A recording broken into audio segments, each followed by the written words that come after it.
Hello, everybody, and thank you for joining us today for our webcast, Battle of the Brands, Winning the Online War. My name is Rob Lunder from the Edge by Essential Marketing Department, and we're very excited today to be joined by Ben Fairclough, Head of Brand Performance with ChannelSight, and Chris Perry, VP for Global Executive Education here with Edge by Essential. Today's webcast is a panel discussion where I will ask Ben and Chris a series of questions. All participants are on mute for the call, but if you do have any questions, you can ask them by entering them into the Q&A box on the right-hand side of your screen, and we will make sure to do our very best to get to all of your questions. And if we are unable to do so live today, we'll make sure to get back to you directly right away with our recommended response to your question. Today's webcast is brought to you by Edge by Essential, formerly BrandView, Clavis Insight, One Click Retail, and Planet Retail R&G. Our four companies have joined forces under Essential PLC with a shared vision to empower brands and retailers with the most comprehensive, accurate, and actionable insights and advisory solutions to grow revenue in an e-commerce driven marketplace.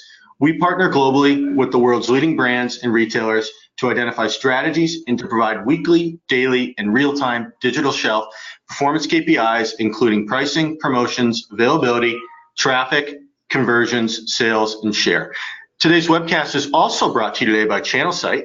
And Ben, who's on the line now, before I introduce Ben, do you want to just introduce ChannelSight and everything that you guys have going on right now?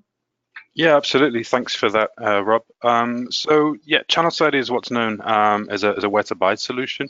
What we ultimately do is work with many multinational brands across the globe, facilitating the path to purchase ultimately that sits on any of their brand assets. So that could be across a brand website or across their digital channels, ultimately linking their product portfolio and their product items to the retailers. Now, the nice part and ultimately the technology that sits behind that is the ability to capture, connect, and then ultimately optimize and measure that path to purchase. So what we're trying to do and what we're doing with various different retailers and brand partners is measuring ultimately the performance marketing and the transactional data that sits behind that journey, where you think kind of traditionally the user would migrate and navigate themselves directly to Google and then ultimately to the retailer and find their preferred item. We're very much making that user journey much more seamless and most crucially being able to measure the engagements and the interactions that come back from that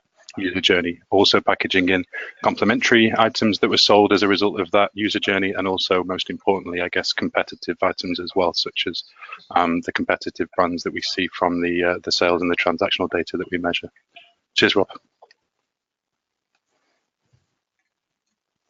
Thank you, Ben.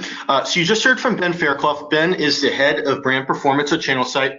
With over 10 years in the CPG space, Ben has helped brands such as Perfetti Van Mel, PepsiCo, and Reckitt Benckiser, and many more initiate conversation optimization and further develop brand relationships to generate new revenue streams.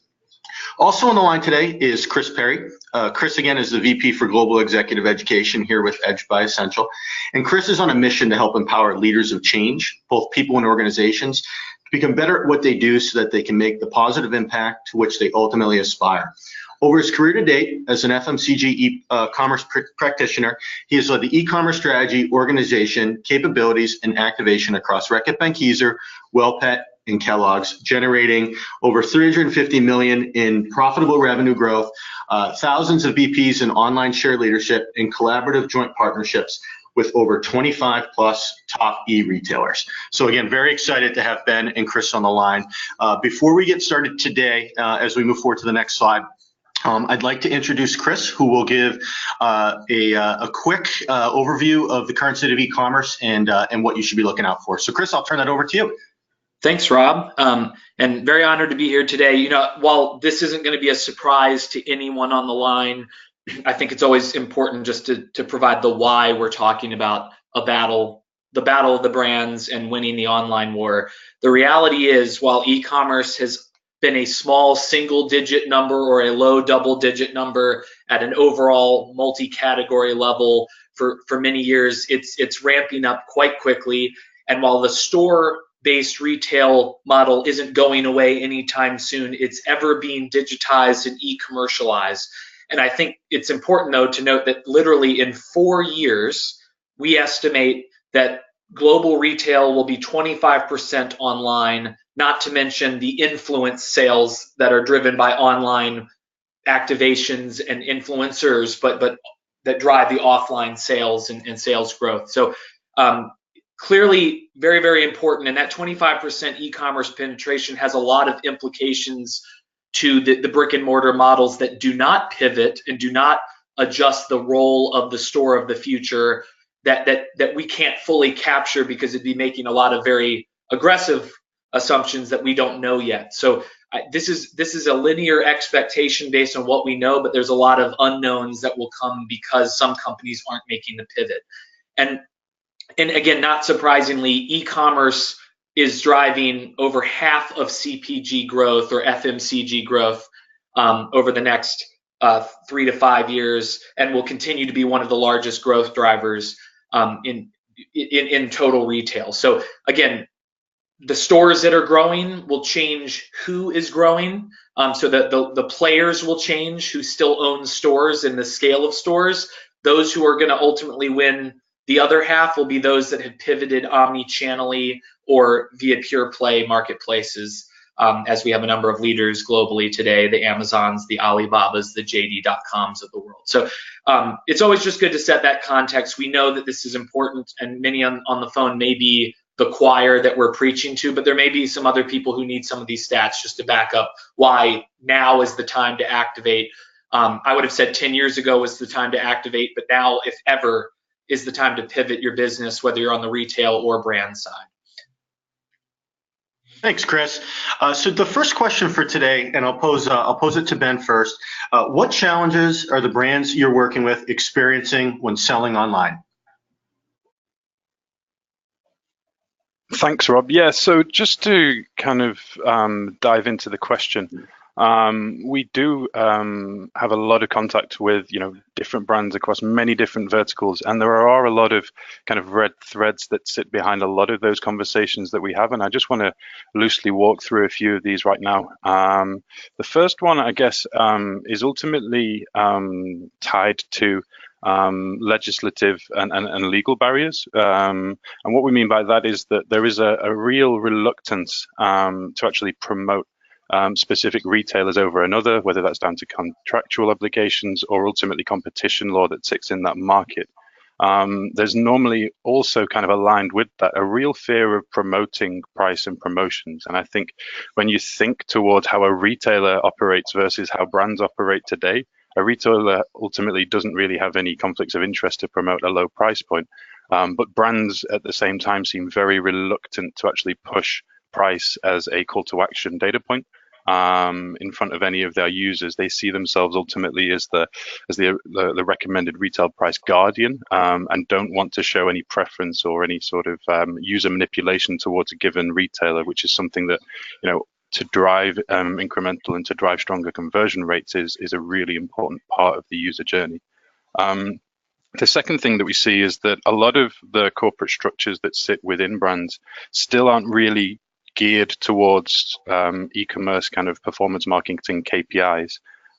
Traditional brand marketing KPIs such as share of voice and unique reach are still considered the most important measurements of brand growth and brand awareness when it comes to the digital channels where the media is spent.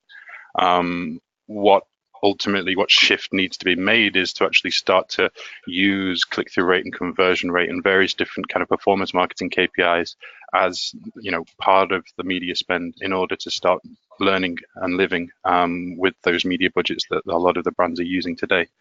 And that kind of goes hand in hand with that reluctance to ultimately adapt a e-commerce approach towards their digital marketing spends. One element that kind of sits within that is that a lot of the brands that we work with, and this kind of goes hand in hand with the point I made at the start there with regards to showing preference, don't actually see a benefit to actually partnering with retailers. So if we look kind of very explicitly at the example that we can see on the right hand side here within that little iPhone screen, This is an example that we work with directly, which is Quaker. And what you can see they're doing there is that they're not just promoting the price point, but they're also promoting a larger format of the items.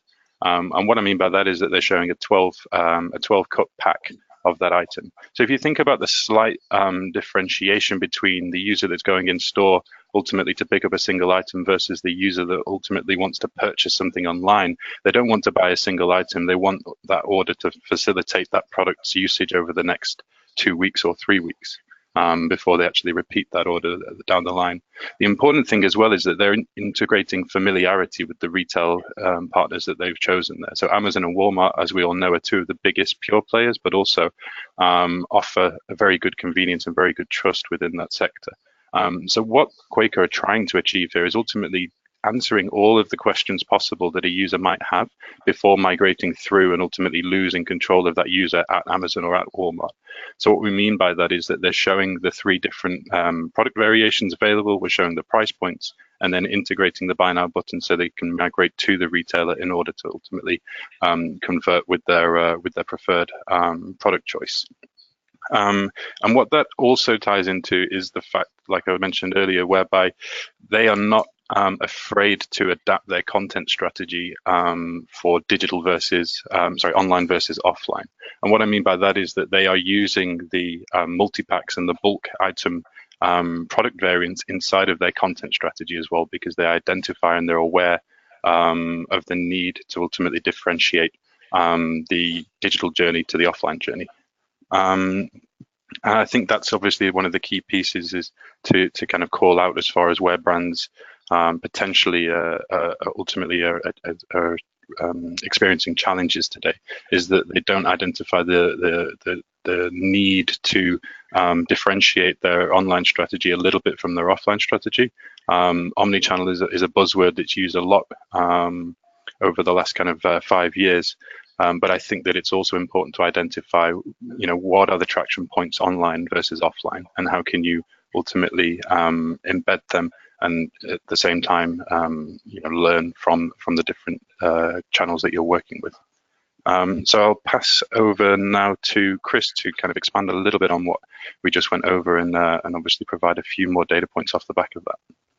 Yeah, no, thanks, Ben. And honestly, it's funny when we were discussing what challenges brands are facing. I mean, we could probably have entire webinars on, webcasts on every one of them and not be able to cover all the nuances, getting really, really deep into everything. So by no means will this be comprehensive of every challenge being faced by brands, because also some categories are experiencing different ones than others based on price points and how far their category has penetrated online. But we'll speak to this a little bit later, as one of the ways that we can kind of solve for some of these things. But one of the base fundamental challenges, and this goes back to the reluctance and maybe whether they realize they're reluctant to adapt their strategy, or whether they're just, I don't want to say ignorant because they're not smart, but ignorant of the things that they need to do to change their strategies. The biggest brilliant basic aha from my practitioner experience to date, and validated by many peers, has just been that everyone seems to know e-com is somewhat important, even though I still hear some comments from leadership that e-com, they don't think this thing's really going to take off. It's not a big deal right now. Focus on scale today, when in fact we know that this is uprooting the future if we don't move now. It's actually incenting the entire organization to get behind e-commerce. And so that's a very broad statement, but it's not just that a CEO says to the industry and to Wall Street, we're doing e-com, and then everyone in the organization points at the team or global center of excellence or the division, even for some of the more advanced companies, and says, okay, good, everybody's got this. That team has it for us. Everyone's job is e-commerce. The E is a silent E. When it becomes 25% or more of your company or the category or the industry, it should be big enough that no one can question it anymore. But we are at the tipping point now. And if everybody isn't enabling e-commerce pivots within their business, within the retailers that are already, again, Walmart, Target, Costco, Sam's Club, they're all responding to change and leading that change. If we're not incentivizing the organization within their performance goals, their KPIs, changing their behaviors, allowing them to invest differently and manage P&Ls differently, none of the work that we're trying to do as e-commerce leaders and digital leaders is going to take off nearly as fast. And unfortunately, that's going to mean that a lot of us are behind. So that's kind of a broad foundational statement. But if we're all humans, and human behavior sometimes has to be pushed, not just inspired. I think the people on the call are probably inspired. There are a lot of people at our organizations that need to be gently nudged, if not forced, in the right direction. So one other thing that comes up, and this touches everything. I mean, I think most people understand that winning the digital shelf is basic survival, if not also the path to what I'd call thrival, right? We don't want to just survive, we want to thrive, right? But the physical shelf and the digital shelf operate very differently, and that goes back to the on and offline. You can say you're omni-channel because you have products on Kroger's website or on Walmart's website, but that doesn't mean you're operating omni-channel-y with the nuances. And so the reality is the physical shelf is reset periodically per retailer, is finite in options and placements, and has different rules of engagement than the digital shelf. And I mean, I can't tell you how many times I've been asked, why is our biggest launch of the year on page 20 of search results? Well, because that product has to win against not only our incumbent leaders in that search query driven digital shelf, but also all the others who have 5 years of history, and we just launched this thing, right? So we have to work a little bit harder to create demand and with different tactics and different marketing cycles than we would necessarily have leveraged in the brick and mortar world. And again, obviously digital shelf is elected. I call it shelf democracy. It's elected by the people, and it's driven by a lot of factors, right? The people drive it, but obviously the product has to exist on the shelf. It has to have the right content. It's got to be, in some cases, retailer back SEO, search engine optimization, because not every, Amazon SEO doesn't necessarily work the exact same way on a Walmart, on a Kroger, on a Costco, even though some of the principles are similar or the same. But again, price always matters in a price transparent digital shelf, but obviously people can quickly see value as well from reviews and the content and how well the content educates, not just giving me 5 different shots of the product, but really educating me on the premium features and benefits of that product. What doesn't always seem as obvious is just how important supply chain and inventory management become to ensuring that you can be chosen by the consumer or the shopper. If you're not in stock, you can't be bought. So someone's not going to wait 3 days if they have to also wait 2-day free shipping to get a product if they can find an alternative that equally is strong in reviews and maybe better on price and whatnot. So the problem is that the opportunity for defection is quite high on the digital shelf. And then, ultimately profitability comes into play. Unfortunately, you might have a really strong price point, competitively, whether it's where you want to be or not. But if the profitability on that retailer isn't at their thresholds, and Amazon is infamous for crapping out your item, or crap being the acronym for can't realize a profit, they will very quickly and algorithmically cut items off the site that don't meet certain requirements. And usually it takes a lot of steps to kind of save those items and get them back up online. So there's so many different factors that really require dedicated focus and management beyond just saying, again, I have an e-com team, I have a salesperson that leads my e-com business. Well, they're probably doing a fantastic job and you should pay them a lot more than they're being paid now, but you need a supply chain person, you need the actual fulfillment person, you need probably packaging engineers should be involved if they haven't already been, you need a marketer, you need a dedicated team cross-functionally just to get it started, let alone, like going back to my point, is fundamentally changing how the organization is measured. And I think I never thought this slide was that amazing, but everybody has always come up and said that really told the story. I think this is really important. This is Not for every, this doesn't play out for every single category the exact same way, but when you think of the physical shelf, the importance of winning it becomes very, very apparent. In a physical world, I might literally have 200 facings of laundry detergent. And so obviously I've got my nice brand block. If I'm Tide, I've mastered that, that approach for the in-store world. But when I get on the digital shelf, assuming I even scroll down, because the second image is of is a zoomed out picture of a desktop screen. Assuming I scroll down, I might have the luxury of 12 products on that shelf. So if I'm Tide and I'm not winning that shelf, and they are, then I don't exist unless I'm really, really high demand name generation brand. Then you move to the mobile shelf, and obviously people can scroll more easily there. But now I only see 2.5 to 3 SKUs within that search query. And then again, voice is going to continue to evolve, and voice is already adding screens and visualizations. But just the concept here is that vocal shelf where I say Alexa, or what I want, order me some laundry detergent. If I haven't said Tide, or I haven't bought Tide before, Tide doesn't show up necessarily unless it's Amazon's choice, or it's the first search result, or again, it's been in my order history. So this becomes critical to win. And again, all those little factors make or break your SKU. You can have the best content in the world, but if you're not in stock, you can't be bought, and you won't drive a conversion. So all these things matter. But we talked a little bit about profitability, and again, I'm breezing through this, but I think these are some of the areas to dive a little deeper in. I've done a couple studies leveraging our data in the past.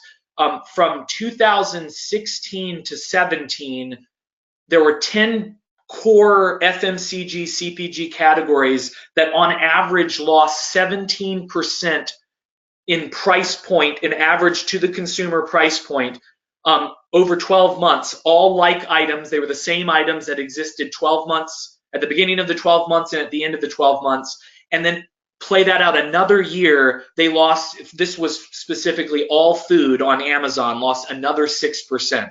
And yes, some of this might have been strategic pricing led by the manufacturer, but I promise you most of these manufacturers did not want to lose that first 17% and then this next 6%. And why this matters is that in that mock P&L on the side, and this was from this real data, but I made up the P&L from estimated fulfillment costs and whatnot. Your products might have been just profitable enough to stay on Amazon to sell and to exist and to win the digital shelf before the 6% erosion. But with that 6% average selling price erosion, you then became 92% unprofitable and likely got cut off the site. So a matter of cents can make a difference here. And so, and again, especially for a platform that's making a lot of decisions systematically versus, through human decision, sometimes that's after the fact when you've countered one of the decisions made by the system, but you don't get a choice. You find out when you wake up one day that the item isn't being ordered anymore because it's no longer on the website. So this has huge implications, and this is something we're seeing a ton of businesses trying to overcome through various tactics that we'll talk to in our next panel question. So, Rob, back to you. Thanks, Ben and Chris. Great insights. So just to take that question further, and again, Ben, I'll start off with you, and then transition over to Chris. How can brands overcome these challenges? Thanks for that, Rob. I think Chris went into some very nice points there with regards to supply chain and logistics, and I think how do you translate that into what does that mean for my users and what does that mean for my consumers? It basically means convenience. And I think that's the biggest kind of, shift that we've seen over the last 5 years is ultimately been the trust and the familiarity that, most of the major online players have gained over the last kind of 3 or 4 years, has taken the market away from price sensitivity a little bit and more towards kind of convenience as being the primary kind of decision manipulator when it comes to brand purchases, but also retailer selection. And I think obviously to dive a little bit deeper into that point, what can brands do to try and join the club, as it were. And I think the first one is to better understand purchasing habits. So low value items, such as most of the values that we see, the items that we see in the CPG vertical, they struggle ultimately to be the lead item in an online conversion. It's not like a DVD player or a TV, where the user has strong intent to place a transaction solely for this specific item. In CPG, we are building baskets, and so the retailers that do reflect that user journey and do promote that user journey, tend to protect brand transactions better than others. So adding wish lists, Amazon, for example, has the add-on item attribute, which is a fabulous way for which brands can ultimately start to build baskets with retailers. Again, convenience being one of the primary call to actions beneath that, whereby when the basket in the UK, as an example, gets over £20, then the whole order itself becomes free. So that convenience element is obviously very, very strong when it comes to CPG and their approach to e-commerce. And I think particularly in Europe, where the landscape is much more urbanized than perhaps in North America and South America, we see that convenience piece play out in a lot of the transactional data that we capture, whereby, again, to reinforce the point that we made earlier, is people are buying large multi-packs of specific products in order to bulk up and stock up on various different brand items, rather than having that kind of zero moment of truth in store whereby they only need a single pack. I think that's one of the main things that we would try and reinforce when we're working with a lot of the brands, is to focus on that slight different product and content strategy when it comes to promoting online versus offline. I also think that the retailers that allow and promote convenience with regards to their logistical capabilities. So we've gone into a little bit of detail on that already, but click and collect, home delivery, pickup, offering flexibility with regards to how the user can ultimately receive those items has become a key consideration for any retailer selection and ultimately transaction conversion data that we've seen over the last 12 months. Again, that kind of goes hand in hand a little bit with the fact that the dash buttons that Amazon launched, I think 3 years ago now, were discontinued late last year in place of what Chris kind of alluded towards earlier, which was Amazon Alexa. The main reason behind that is ultimately that they allowed much more flexibility. You're not necessarily tied to a specific brand, a specific product. And that obviously introduces the element of voice search optimization into being a fundamental channel for households as we move into 2019. So what recommendations would we therefore make off the back of that?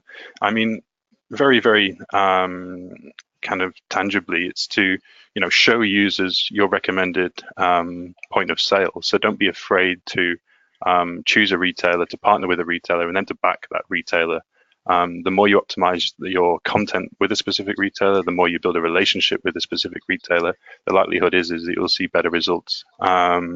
So promoting a user to kind of navigate and find their own point of sale themselves is ultimately just opening them up for competitor distraction. You're allowing your competing brands ultimately to start bidding on that user and to try and take that user away from the content engagement and all of the value proposition work that you've done when you've ultimately on your own domain.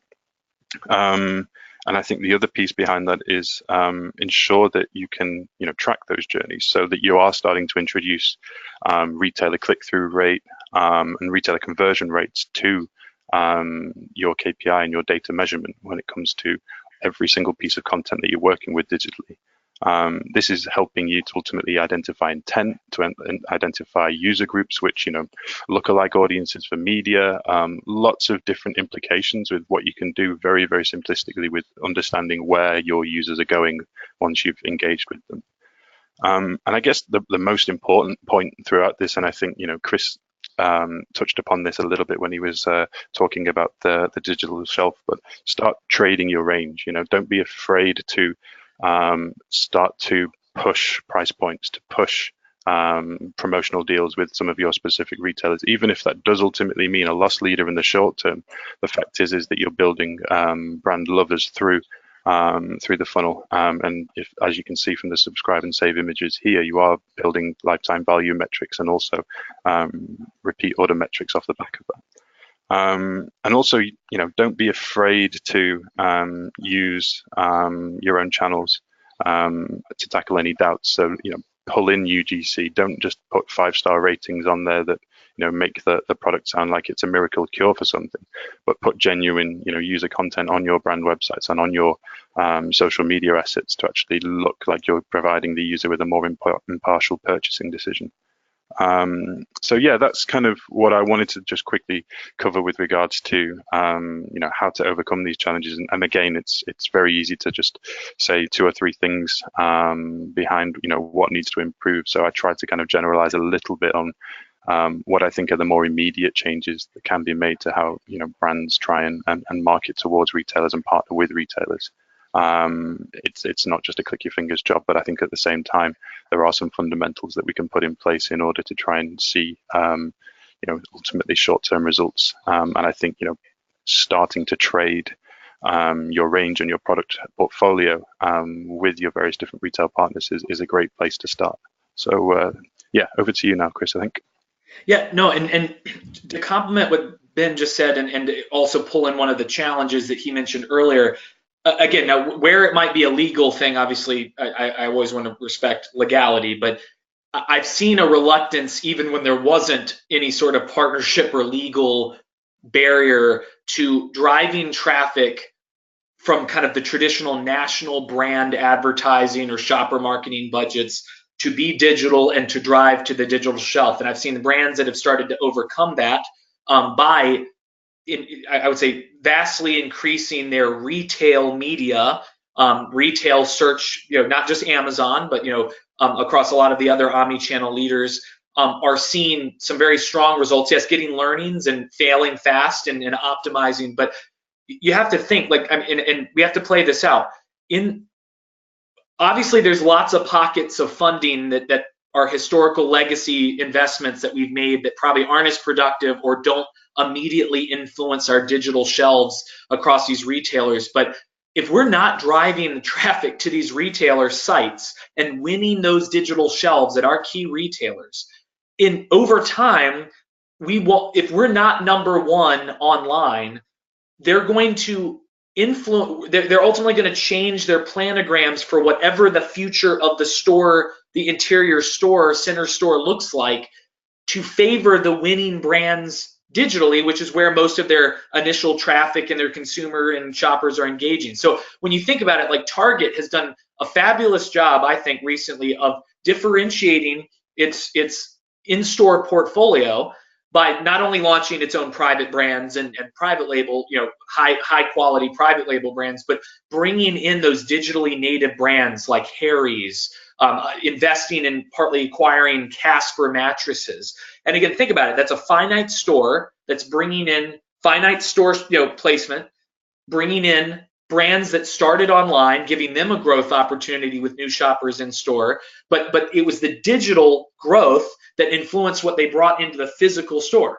And that's going to end up happening with, if you were a number 2 brand offline, but you're their number 1 brand and highest growth online, likely very soon, especially at a Target where they have 1 buyer, they're going to say, I want my high growth, high potential brands on my next planogram reset, right? And so that's going to start to influence the demand you create and the conversion you create and the growth you get online ahead of the category and your peers is going to inform whether you exist in the physical store as well. So just that reluctance to drive traffic.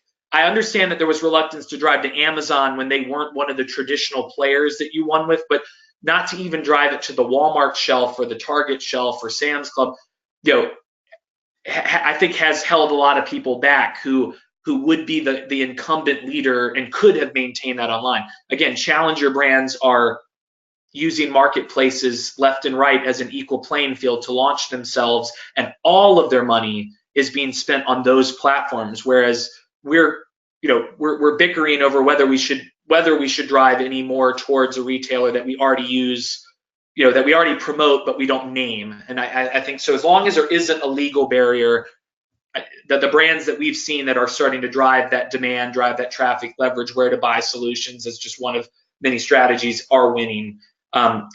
Another area that I think is important, and when we were talking about profitability, and this kind of got touched on by Ben in terms of like what items you drive through your demand generation directed at retail, it's really creating, I say, channel specific price pack architecture, or PPA. But I'd argue that it's actually customer specific. I hate using the word channel because e-commerce isn't one channel. It's touching all channels, but just for the sake of using the same terminology, it's channel specific PPA, but it's designing, it's having customer back portfolios to the best of your ability, right? So again, a Sam's Club and a Costco by default have historically required a different and unique SKU to sell, which also happens to have been e-commerce friendly often because it was a more bulk item that had a higher average selling price and theoretically could make money, in at least penny profit. But I use Buy as a brand, Buy Beverages, which is now part of the Dr. Pepper, Keurig Dr. Pepper group, ultimately was a success story of launching online through Amazon and then becoming a national brand that now you wouldn't be able to tell the difference, right?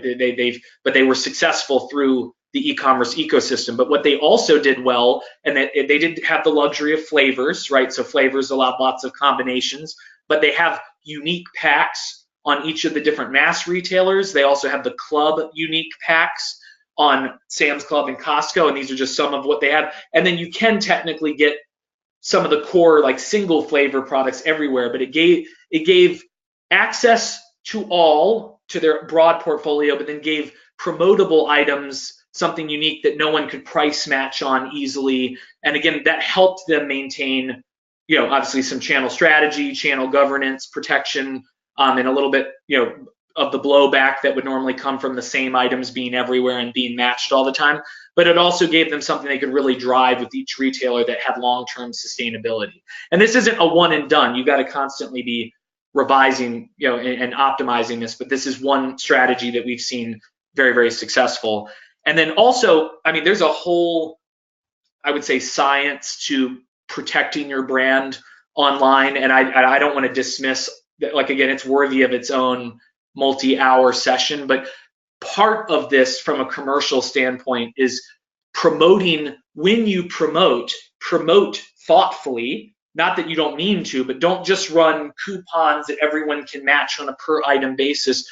Remember, there are deal structures that legally can't be matched. And so you can actually, so again, a rollback, unfortunately, at Walmart can be matched. Again, pricing is at the sole discretion of the retailer. So the retailers who want to match a rollback can, because it's on individual items. However, if you're running basket threshold deals, right, it can be a certain number of products, it can be a certain dollar value of products, that can help you build, it builds a basket, it's more profitable for the whole value chain, but it also prevents the deal being taken on any one item and being matched to, which then protects your profitability. First time order offers, sometimes those are run by the retailer themselves, but if you can participate in those, that's helpful. Bounce back, again, isn't on this purchase, it's on another one. Bundles, creating, again, that kind of goes back to the dollar and quantity threshold deals, but building virtual bundles means that and I actually love Walmart's functionality here.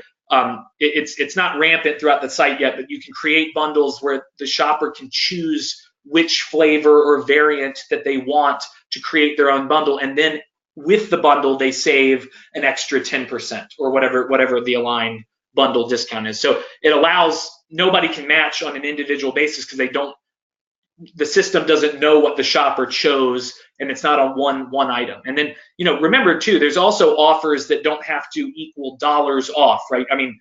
Promotion is always valuable, but you could be doing charitable cause-based marketing, and just in my own history from my days on Lysol and at Reckitt Benckiser, but also with Kellogg's and WellPet, we did a lot of cause marketing that actually saw a 10 to 15% lift when there was no actual dollar off value to the shopper at all. It was buy this and $1 or X% goes to the American Red Cross or to local pet shelters, or Walmart's Fight Hunger campaign that they run each year. So again, there are lots of things you can do that create demand, but don't actually cause the price matching, price erosion, and then profitability issues, which then means you get delisted or have very, very difficult negotiations with your retail partners. So just to give you a little bit, but there's a whole lot here we can talk about in a whole other session, or if you have follow-up questions. So feel free to let me know.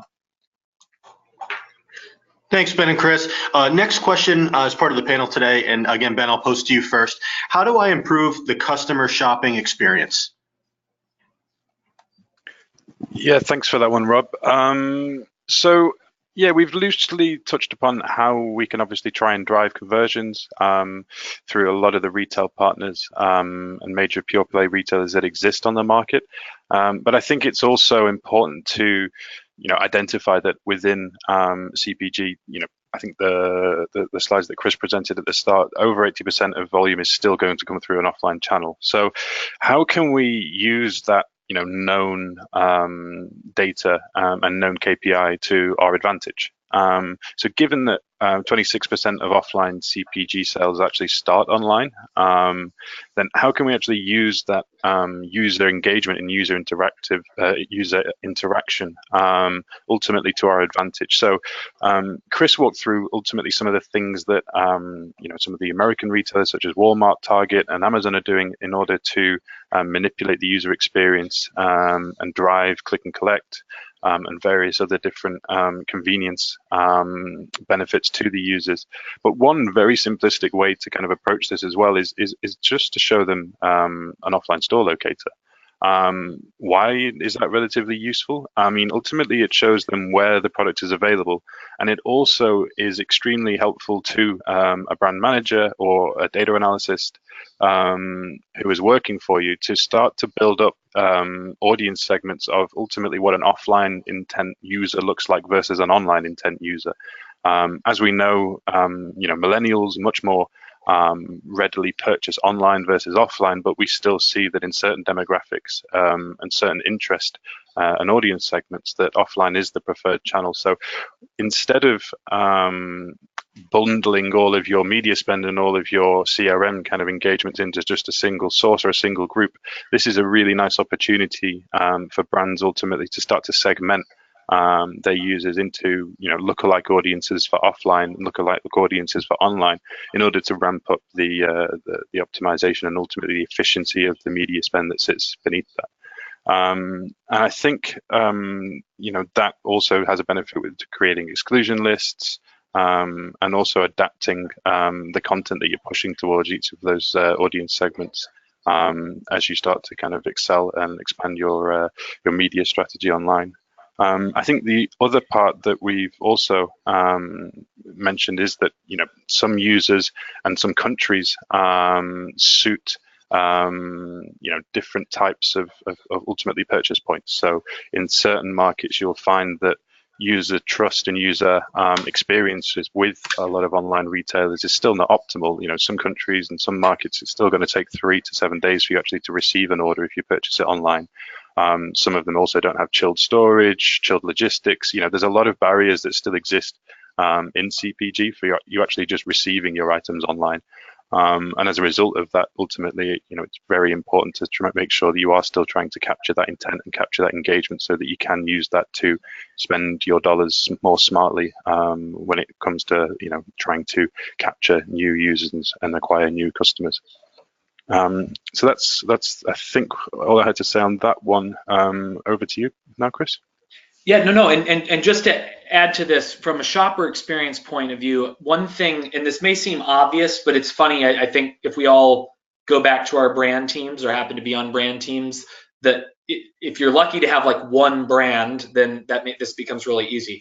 When you work in companies that have 20 plus brands, there are priority brands, but net everyone has a individual priority, has to win individually, and just historically, because of the physical restraints in the in-store environment, often driven by what the buyer of the category or the department is or was, couldn't do a lot of joint, what I would say, occasion or season-based, or even trip-based marketing. And so it's at the end of the day, in general, brands have an opportunity to be marketing better together, both in their company and outside, to create solutions for the shopper that are even more relevant than just their own brand. And I just, again, and I'm picking on Kellogg's, but I mean, they've done a great job of blending this together over the last several years. I mean, they had, think about it, they have multiple cereal brands and snack brands that want to drive back to school messaging. And a lot of times they would have multiple individual back to school campaigns. And those are appropriate in many cases because of new news, new flavors, new sizes, new convenience formats that they're offering. But there was also potentially an opportunity from a shopper marketing standpoint to say, how do I bring those together in a much bigger way than we even have done before and can do now virtually on the digital shelf, so that all of our snacks and all of our cereal, all of our stock up for the new school season can come together. And again, e-commerce enables this capability.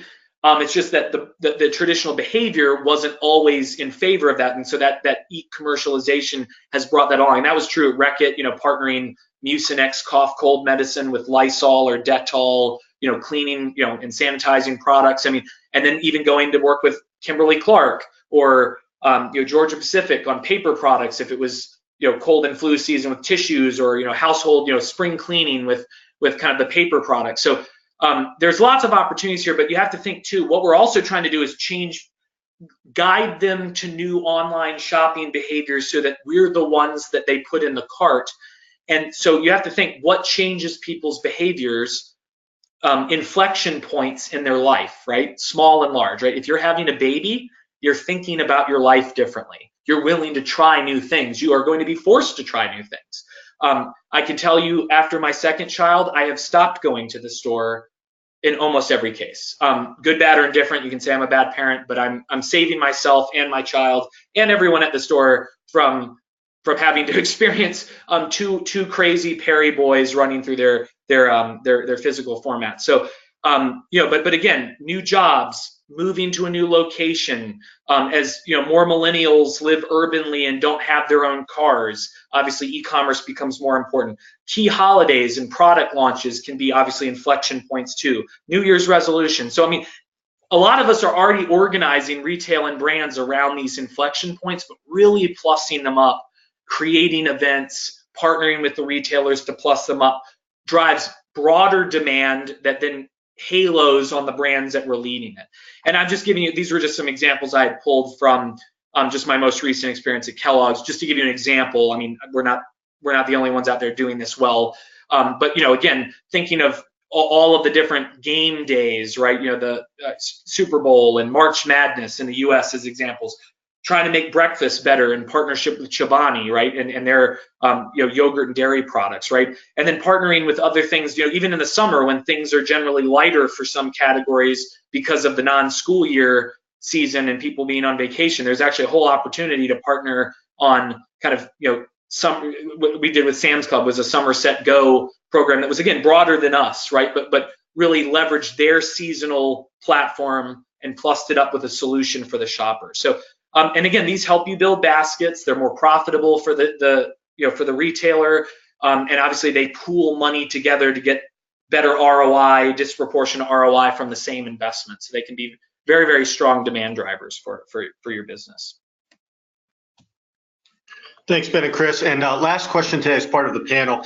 And again, this is a big and open-ended question. So, Ben, I'll first pose to you. What should brands do to prepare for the future? Thanks for that, Rob. Yeah. So, I mean, I think given the content that we've already run through and the elements that we've kind of identified with regards to the challenges and then potentially the solutions, obviously, it's quite easy to recommend that to prepare for the future. The pure players that we've looked upon, such as Amazon, Walmart, and a lot of such as Target, etc., they have gained trust and authority, and they have gained ultimately a subscription and a user base. So from my perspective and the data that we've seen at ChannelSight over the last kind of 24 months, average order values with those pure players, have reduced. And average item values, interestingly, have remained quite static.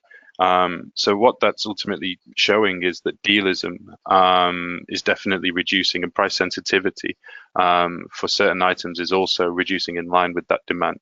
And that goes hand in hand with some of the slides that Chris just quickly took us through, whereby a lot of the retailers are now lowering their free delivery thresholds in order to make the distinction and the trade-off between in-store versus home delivery benefits, much smaller and not necessarily a pain on the wallet as well.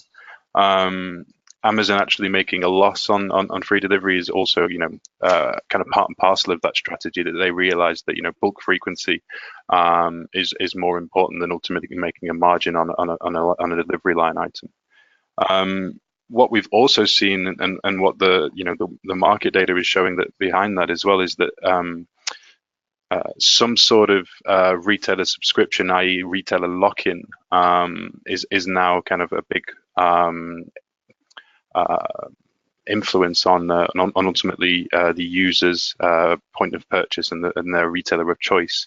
24% of shoppers have actually now got some sort of a delivery subscription. So whether that be Prime or with ASOS, they now have a reason to kind of go back and use that delivery subscription with much higher frequency. And as a result of that, we're actually seeing that the order frequency with the brands that we work with is also increasing in line with that trend. That's also kind of a knock-on impact with what we've seen in the US recently with emerging grocery retailers such as Instacart and Shipt, that also are offering a bit of a retailer lock-in scenario, whereby there are premium services that they offer in line for delivering fresh groceries at a very speedy 1 to kind of 6 hour delivery window. And with regards to how can brands prepare, I'd say the most important thing is to stop building kind of hypothetical brand lovers and start using the data at your disposal in order to refine and identify what your online shoppers look like and how to ultimately attract more of them. So split test and refine your audience segments. Know your users who ultimately are coming to your website to engage and to read and to download content, versus those that ultimately are coming to your website in order to influence a purchase decision. And also identify the difference that exists between those two, because one might be more beneficial than ultimately to target offline. One might be more beneficial to drive a stronger transactional call to action with regards to how you want to buy media in the future. And I think the most important thing to kind of describe and to frame is that just adding a retailer link, or starting to work more closely with a retailer isn't going to drive immediate dividends unless you actually start to think like a retailer and optimize your content like a retailer. And this is a cultural thing as much as it is like a practical thing. But I think be prepared to change your team culture towards performance marketing. So ChannelSight does capture conversion rates across multiple different channels, and a lot of the brands that we work with, say for example on social or display, they've been working with agencies whereby conversion rates of 3 to 5% have been hypothesized, and then ChannelSight enters the scenario and tells them that the last click conversion rate on a lot of their media spend is actually between 1 to 1.5%. It's a bit of a reality check for a lot of the brands that we work with. But I think the golden line and what we're trying to suggest there is, unless you're willing to start promoting price, start trading as a retailer would, then you're ultimately not in control of your own destiny in order to start manipulating user conversion rates and user sales online. And I think that's kind of the main recommendations that I think I would make based on the experience that ChannelSight has with a lot of the different CPG brands that we work with. Like Chris mentioned at the start, there's no kind of single rule of truth to ultimately communicate here as to how to improve. But I think there are kind of elements that we've kind of discussed over the previous slides that are well thought out, and there's definitely correlations between the interactions and the engagements that we've had with brands over the last 5 or 6 years. Over to yourself now, Chris, I think, to wrap us up on the how to prepare for the future. Yeah, no, and we touched a number of things, so I won't reiterate all of them. I mean, obviously, again, winning the shelf requires a number of different things, number of different fundamentals, not to mention all the sexy, fun demand generation and creative demand generation that can be layered on top, and really has to be bridging us to the long-term future with whoever is the winner, the winners of our future retail environment. But one thing, this is a framework that we've built off of, and really mirrors kind of a three-part strategy. We've seen a lot of, I would say, leading FMCG, CPG companies employing, but definitely plays very much back to what I employed internally at 3 different organizations. It's just a good framework, and it helps visualize, especially for senior leadership, just how involved all of this is, as in an as simplistic way as possible, but also the relationship, right? Because it's not just, hey, put your items on and go and drive some, put a promotion out there and drive. It's very much a left side, building that foundation and constantly cycling back through to improve, which then leads you into, and often you're doing a little bit of building the plane and flying the plane at the same time. But then driving the demand and managing that demand, and then your portfolio online. And hopefully, if you're doing both sides well, you not only are generating results, but you're generating disproportionate results to the inputs, right? And then, and obviously what you learn and the results you generate and that the market generates informs how you continue to drive and build momentum, and how you continue to reinforce your foundation. And so this framework, we definitely welcome you to, take advantage of if it helps you organize your ideas. This touches on a lot of those kind of fundamentals and winning the shelf elements we talked about, as well as the importance of driving that traffic and measuring your business. I do bring this up though, and again, it goes back to that fundamental, because we're not quite there as an industry yet. The people leading e-commerce today are that innovator and very early adopter group on the left side of the bell curve of change adoption. We are preaching to the choir when we tell those e-commerce folks what they need to do. They know, they're trying to do it right now. The problem is the rest of the organization isn't necessarily motivated. You need to educate them. You need to have the education and the training ready, but they have to want to learn and retain that information. They have to see that this can impact their business. And so data helps. The more data transparency we have from the retailer and from the likes of ChannelSight and Edge by Essential and other partners you may have are really important, because that helps start making it more tangible. But at the end of the day, if we can inspire some of those leaders to start layering at a top-down level, not only the priority of e-commerce or e-commercialization, but also down to the every level of the organization, every function that's relevant of the organization should be having KPIs and goals baked into their personal goals, so that they are incented and motivated to change their behavior. Because even finance has to think differently about how to plan and co-manage the P&L with you on an e-commerce business, which is essentially a startup within a mature business, right? So it's just a different mindset that isn't already there.